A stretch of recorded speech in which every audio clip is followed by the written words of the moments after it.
I've been in the National Assembly now for 14 years, and I know that we met one of your staff, Mr. Lee, who was here before, and Mr. Lee had made us to come close to the Taiwanese government. We just want to say that we're very happy with the friendship we've established with Taiwan. We have visited Taiwan, we have seen your capacities and your capabilities, and we have a similar history, Nigeria and Taiwan. In the 60s and 70s, we were at par, but you jumped to becoming an Asian tiger. So we want to copy and emulate that example. We want you to support us in our science and technology research. We also want you to support us in our quest for economic growth, helping us with direction and even with trainings where possible. And we want you to support us in various fields of life. But most interestingly, what I love most about Taiwan is the rich culture and the food and the people. Taiwanese people are very friendly. And on that note, I will welcome you and concede the floor to my honorable colleagues who are very distinguished and have key responsibilities in the House, but who've taken their time to be here, to please share one or two things with the delegation that has come to visit us. To visit us here in the House. So I felt I should be part of this meeting to also be able to maybe from the Taiwan representative be able to understand from his presentation, from your presentation, should be able to know what are the things I can be able to at least draw from the Taiwan people for my constituents. But also, since this is your second time, you already said you were here in Nigeria before moving to Canada, which you spent 4 years. So because of good relationship you established with Nigerians, that's what makes you to come back to this country. So we are praying for you to be safe and also pray for you for your stay. And we also pledge that you are going to bring a scientific contribution to this country. I came to the House with the chair at the same time, and since then have been in the House. We have enjoyed the exchange travels to Taiwan. We also had achieved making our people have easy access of doing business in Taiwan. And with your coming, I think that situation should be renewed. Our people are ready and are willing to exchange business trips with your country. And as we do that, I believe it becomes a more gainful friendship. And we keep it up, especially when the one who knows the gains in being friends with Taiwan means. So thank you for your visit. If there are areas you think that we could intervene in terms of our legal framework as it affects whatever you are doing, always feel free to tell our chair, and we'll be like a second or 1 minute away from you. And we are willing to work closely with you. And at the end of the day, we are very sure that our people and the country and your country will be the greater beneficiary. My experience in Taiwan was a very wonderful one. It's a wonderful country, a country that is based in all ramifications. If you look at the healthcare system, it's quite superb. And I want to let you know, my colleagues, that in terms of balance of trade, there are not only any country. I want you to know that it's on note. And the healthcare system is next to none in the world. It's a world-class standard. I've been there, have the experiences, though they are going through some turbulent times in the hands of other countries that we even know. But I believe with what we're doing, our friendship is be sorted and they will be liberated to continue to do the good things they are doing across the globe.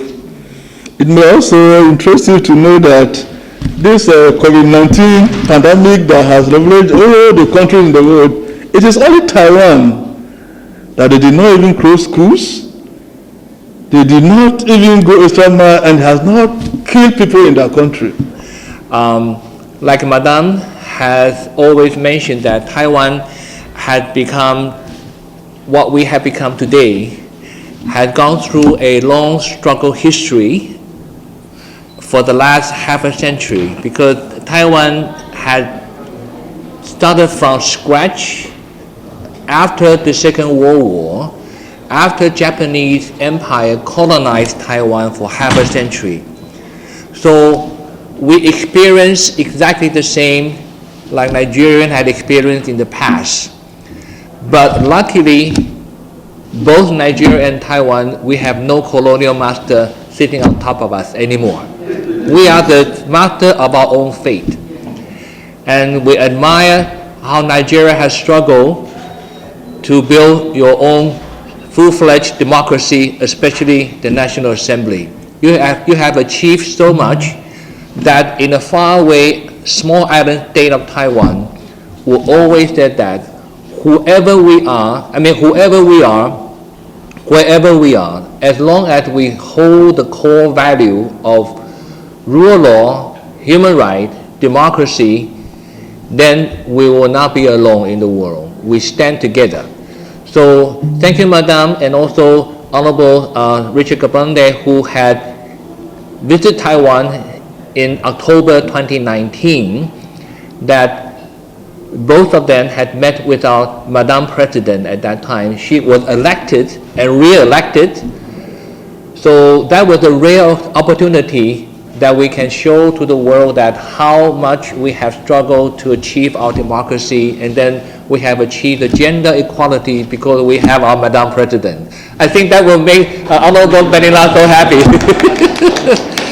And that's why our office has reached out widely here in, not just in Abuja, but also in Lagos, because this few times that we visit Abuja, we have met with the Nigerian Commission of Human Rights. We have discussed so much about what they would like to come to Taiwan and share with us how much struggle that Nigeria had promoted human rights, and we can share with them also. So about gender equality, about children and women's rights, about all aspects of human rights, this is something we will work on. I think this is, Madam Chair also focused so much on that. Yes. And then, yeah, that's right. And then another aspect is that we have met with the Center for Peace and Conflict Resolution under the Ministry of Foreign Affairs, because the relation between Taiwan and China is a rare case in the world, that both sides have been verbally arguing with each other for half a century, but no war between us. Taiwan and China is exactly like North and South Korea. The North and South Korea still exchange of missiles and killing each other from time to time, but the people between China and Taiwan, we share only one idea. We make no war because we want to make money together. So you can see how practical we are. But Taiwan is still struggling to build our military might, because we cannot rely on goodwill only. We have to build strengths. We have to reach peace through strength. So I had a chance to visit the chairman for Army Committee in the National Assembly just a few months ago. I briefed him that Taiwan had already built the world's largest F-16 jet fighter fleet outside of US. In such a small island state, probably half the size of Lagos, with 23 million people, we spend billions and billions of dollars to build up our own naval force, air force, and we hold the strongest army probably in East Asia. Probably Japan is stronger than us, but we don't fight with the Japanese. But we have to have the strong military buildup to defend our own democracy, to defend our own way of life, so that nobody will mess with us. Nobody can tell us what to do. We vote for our own president, we vote for our members of our parliament, we vote for every mayor in Taiwan. And every 4 years, we vote them in, every 4 years, we vote them out. This is exactly like Nigeria. I mean, you enjoy so much of democracy that we, the people in Taiwan, share the same thing. So before I depart from Taiwan, October last year, I met with some of the chairmen of African Taiwan Friendship Group in our parliament. They have asked me to express our own parliament will to build up the people-to-people relation with your National Assembly. With your great National Assembly, any of your honorable member or distinguished senator who would like to become friends of Taiwan are always welcome, either through Madam Chair, that the Taiwan Friendship Group would come together today, or anyone who would like to visit Taiwan in the future, you're always welcome, because in our parliament, we open our arms for any honorable member or distinguished senator to visit Taiwan anytime after COVID-19. So we are very happy to see that the vaccination had already done quite a lot. So that means Nigeria made progress in public health, in protecting your own citizens, and you follow what the world has been doing in preventing and helping to protect your citizens from the COVID-19. That is exactly Taiwan has been doing. So with luck and with a lot of hard work, Taiwan has done in the past for half a century of reaching what we have done today. With an island of no natural resources at all. The only natural resources we have is the human brain, is the human resources through education. We envy you so much. You have oil, you have all the minerals, you have forestry, you have good agriculture. So like what Madam and all the honorable members mentioned, through agriculture, through vocational training, through education, all aspects of cooperation can be go on. So we cherish today's rare opportunity for us to be in this great National Assembly. Anything that we can do to help promote the parliament-to-parliament, people-to-people relation, and come down to the real term of what Taiwan can help to provide either technical assistance or vocational training or scholarship. I think this is one of the major purpose of our office. And the last point I would like to mention is that early May,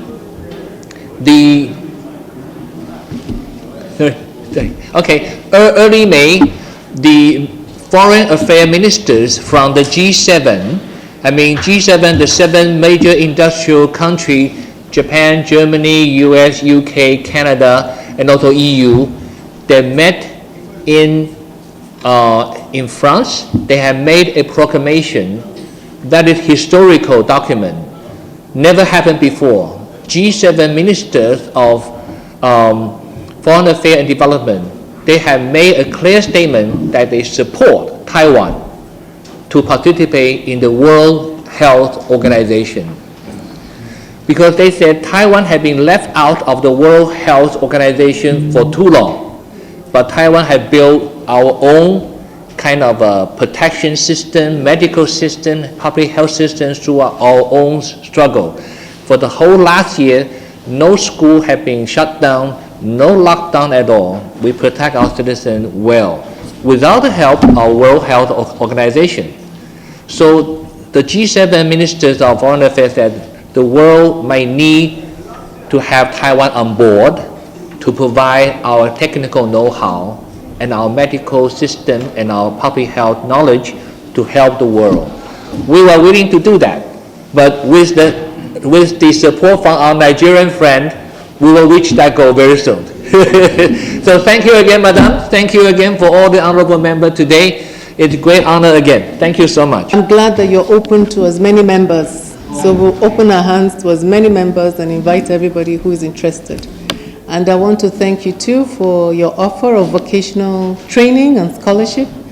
I understand from the media that there's a slight surge in COVID cases in your country, but I'm sure you'll overcome it very soon because you're very disciplined, and we have to emulate your standard of healthcare. Everything Taiwan has accomplished is due to vision, hard work, and discipline. And we will emulate that. Nigeria, by God's grace, will overcome all our challenges.